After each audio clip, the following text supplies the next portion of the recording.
Hai teman-teman, tahukah kalian sebanyak 0,8% anak di Indonesia terkena serangan jantung? Yuk kita cari tahu. Hai teman-teman, namaku Abi dari kelas 5D.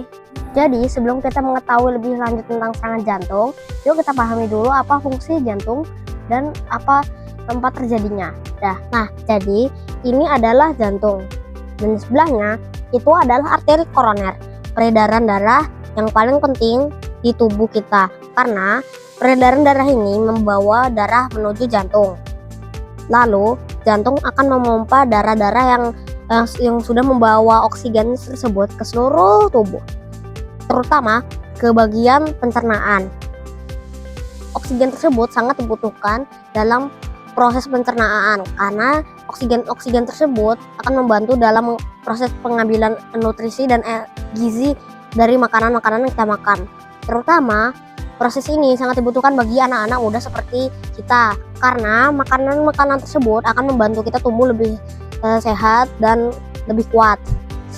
Tapi sayangnya anak-anak muda di Indonesia terkena serangan jantung karena mereka sering makan makanan-makanan yang tidak bergizi, yang membuat penumpukan lemak dan kolesterol jahat. Dan menurut WHO, penyakit serangan jantung ini merupakan penyakit paling mematikan di dunia karena sudah membunuh banyak orang. Jadi kita harus mengurangi makanan-makanan yang tidak bergizi, batasi dan kurangi. Nah, bagaimana serangan jantung bisa terjadi? Nah, misalkan ini adalah arteri koroner dan di sini adalah lapisan lemak yang perlahan-lahan mulai menumpuk sehingga menyumbat sistem peredaran darahnya, sehingga darah-darah yang menuju jantung tersumbat. Lama-kelamaan darah-darah menumpuk itu akan pecah, lalu semua darah-darah tersebut akan tersumbat dan melekat di sistem peredaran darah, yang menyebabkan jantung berhenti mendadak karena tidak ada darah yang datang ke jantung. Penyebab serangan jantung adalah kita terlalu banyak memakan fast food, pola hidup yang tidak sehat, merokok, atau faktor genetik.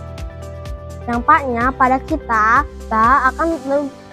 akan berpotensi mengalami henti jantung mendadak, kerusakan otot jantung permanen dan otot di sekitarnya, dan mengalami gagal jantung. Nah, cara pencegahannya adalah kita harus memelihara jantung kita dengan mengonsumsi obat yang dianjurkan oleh dokter, makan makanan yang sehat, mengatur pola hidup, dan tidak merokok. Dan cara mengatasinya jika kita langsung terjadi di saat yang sama. Pertama, kalian harus tetap tenang dan tarik nafas secara perlahan. Longgarkan pakaian, lalu telepon IGD. Dan setelah itu kalian harus coba cari posisi yang paling nyaman untuk duduk, karena bisa bantu kita menenangkan diri. Lalu jika kamu memiliki obat untuk serangan jantung, segeralah dikonsumsi agar segera meredakan serangan jantung tersebut dan agar meringankan rasa sakit serangan jantung. Kita harus mencegah serangan jantung karena saat kita mencegah serangan jantung, kita menghargai apa yang sudah diberikan oleh Tuhan. Kita menjaga kesehatan yang sudah diberikan oleh Tuhan yang Maha Esa sesuai bentuk bunyi sila ke-1, yaitu ketuhanan yang Maha Esa.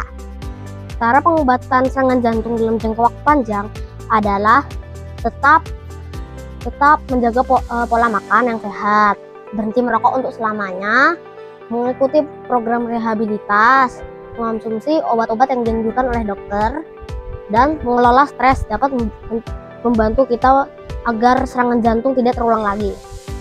Nah, jadi kesimpulannya kita harus selalu memelihara kesehatan jantung kita, serta kita harus mewaspadai serangan jantung pada usia muda karena bisa terjadi kapan saja dan di mana saja. Selain itu, jika mengalami serangan jantung, kita berhak menuju dokter karena sesuai sila ke-5, yaitu keadilan sosial bagi seluruh rakyat Indonesia. Jadi seluruh rakyat Indonesia pantas mendapatkan fasilitas kesehatan yang lengkap.